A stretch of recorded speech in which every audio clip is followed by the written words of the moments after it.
Les universités du PS sont-elles placées sous haute surveillance cette année? Selon nos informations, il y aurait 2,5 fois plus de policiers mobilisés sur l'événement.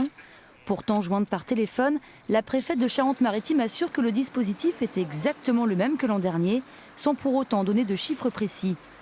Du côté du service d'ordre du PS, en revanche, on confirme qu'il y a bien un renforcement de la sécurité, avec 150 agents de sûreté déployés jour et nuit jusqu'à dimanche. Parce que s'il y a des gens qui poussent, tu vois, ça peut céder, que si on appuie sur les barrières extérieures, on ne peut pas faire tomber le truc. On a renforcé quelque peu le dispositif en nombre de personnes, services d'ordre, partis politiques, et aussi en termes de barriérage qu'on a renforcé, sans tomber dans l'excès non plus. Donc voilà, c'est convivial, c'est la reprise politique de l'année.